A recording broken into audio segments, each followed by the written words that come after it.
ये मुद्दे जब हमने उठाए तो आज एक ऐतिहासिक फैसला सुप्रीम कोर्ट ने दिया है 3 जजेस के बेंच ने, और मैं वो फैसले के जो कंक्लूजन्स हैं वो आपको पढ़ देता हूं ताकि उससे साफ जाहिर होगा कि फैसला क्या हुआ है।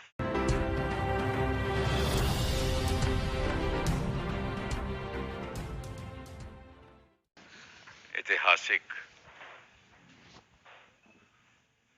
फैसला दिया है। ऐतिहासिक इसलिए कि देश की जनता के मन में चिंता थी कि कश्मीर में जो स्थिति है उसके बारे में जनता को कुछ मालूम नहीं, क्योंकि वहां की स्थिति के बारे में कुछ खबरें नहीं आ रही थी, क्योंकि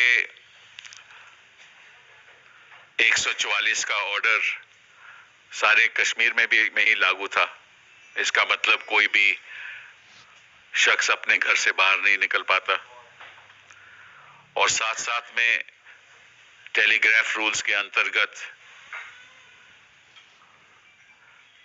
इंटरनेट की सस्पेंशन थी, तो कोई कम्युनिकेशन नहीं था।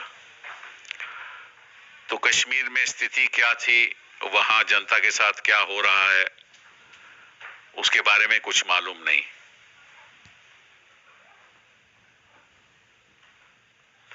और इसीलिए हमने याचिका डाली और जो 144 के ऑर्डर थे उसके बारे में हमने कहा कि इनको रद्द करना चाहिए और इनके मापदंड क्या होने चाहिए, 144 का ऑर्डर कैसे पास होना चाहिए, ये सुप्रीम कोर्ट को तय करना चाहिए। और क्या स्थिति में सारे जम्मू कश्मीर में इंटरनेट की सस्पेंशन हो सकती है या नहीं, उसके बारे में भी सुप्रीम कोर्ट को फैसला देना चाहिए। तो ये मुद्दे जब हमने उठाए तो आज एक ऐतिहासिक फैसला सुप्रीम कोर्ट ने दिया है 3 जजेस के बेंच ने, और मैं वो फैसले के जो कंक्लूजन्स हैं वो आपको पढ़ देता हूं ताकि उससे साफ जाहिर होगा कि फैसला क्या हुआ है। पहली बात, the respondents state the competent authorities are directed to publish all orders in force and any future orders under section 144 and for suspension of telecom services including internet to enable the affected persons to challenge it before the high court or the appropriate forum। ये इस फैसले की पहली बात उन्होंने conclusion में बताई है।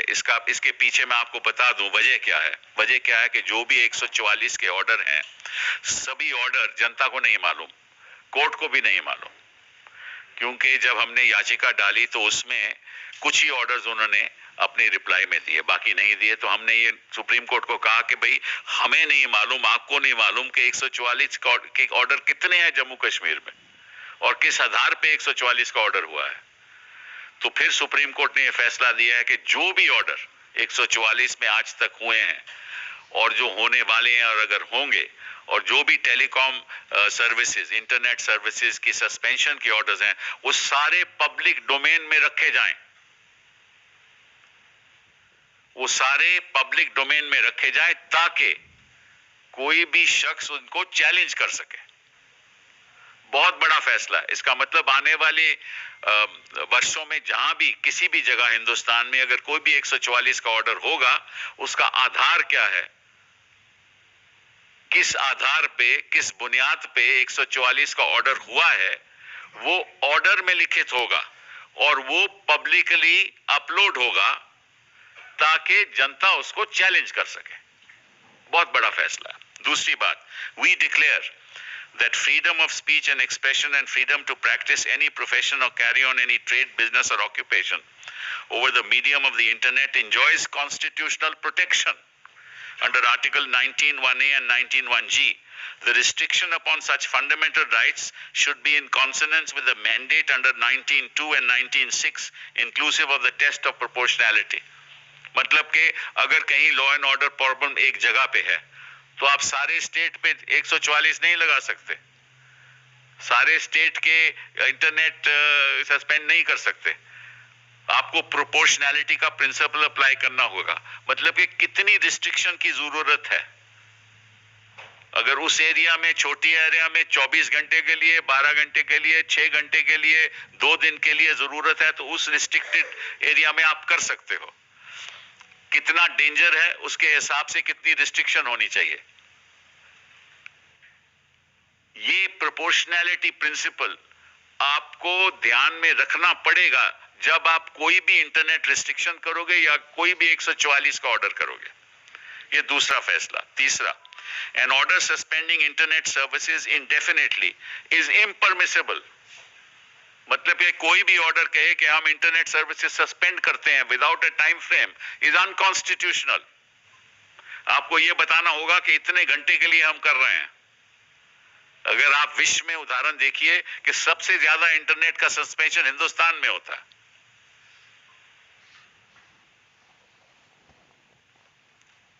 D, any order suspending internet issued under the suspension rules must adhere to the principle of proportionality and must not exceed beyond necessary duration।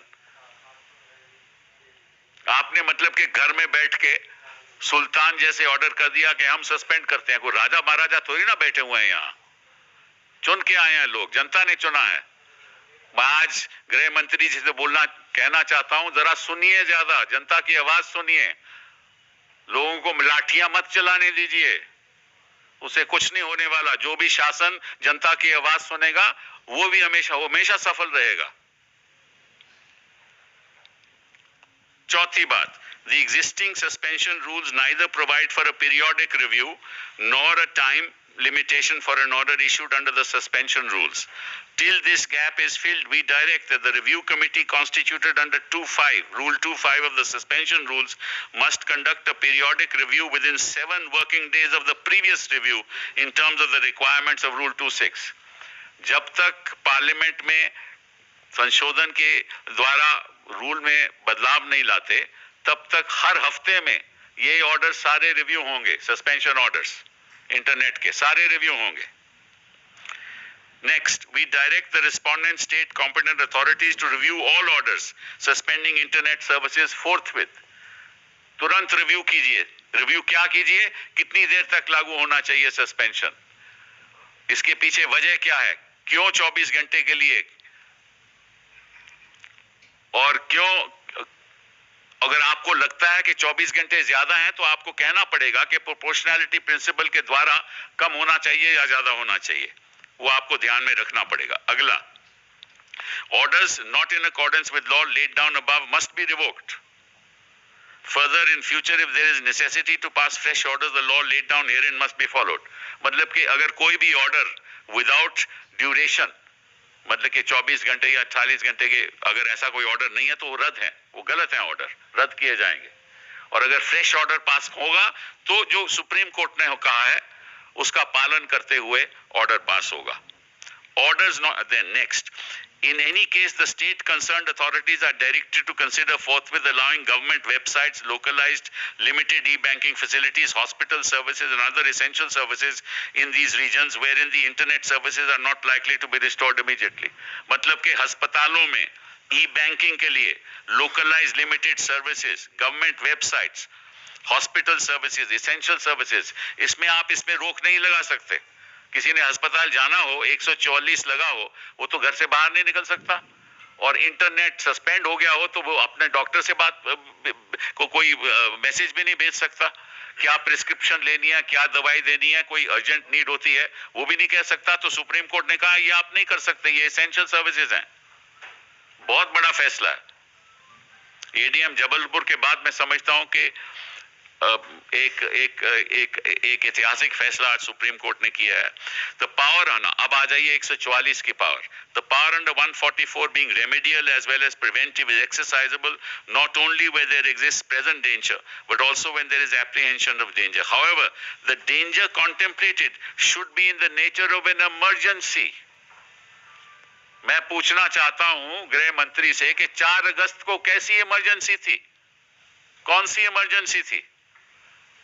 5 अगस्त को जो आपने ये सब लागू कर दिया 144 और इंटरनेट सर्विसेज, 4 अगस्त में कौन सी इमरजेंसी थी जिसके आधार पे आपने ये लागू किया? तो ये आप तभी कर सकते हो कोई नेशनल इमरजेंसी हो या किसी किस्म की इमरजेंसी हो, कोई टेररिस्ट अटैक हो, कोई ऐसी कोई बात हो जो आपके पास मटेरियल हो, आपके पास इंफॉर्मेशन हो, तो आप कर सकते हो, अदरवाइज आप नहीं कर सकते। Then the power under 144 cannot be used to suppress legitimate expression of opinion or grievance or the exercise of democratic rights. आप 144 का इस्तेमाल नहीं कर सकते to prevent freedom of expression or dissent. मैं विरोध कर रहा हूं, मैं आपके खिलाफ हूं, मैं आपके खिलाफ बयान देना चाहता हूं, आप 144 नहीं लगा सकते, आप रोक नहीं लगा सकते। An order passed under 144 should state the material facts to enable judicial review of the same. अब 144 का ऑर्डर अगर पास करोगे, मैजिस्ट्रेट पास करेगा, किस आधार पे पास कर रहे हैं, क्या इंफॉर्मेशन है, आपको इस ऑर्डर में लिखित रूप में देना होगा। अगर आप नहीं बताओगे, अगर कोई आपको लग रहा है कि कोई शैतान कुछ करने वाला है, तो आप उसके खिलाफ कार्रवाई करो। अब ये तो नहीं कि वहां जो 10,000 या 5,000 लोग रहते हैं उनके ऊपर पाबंदी डाल दो। अगला, an order passed under 144 should state the material facts. The power should be exercised in a bona fide and reasonable manner, and the same should be passed by relying on material facts indicative of application of mind. This will enable judicial scrutiny.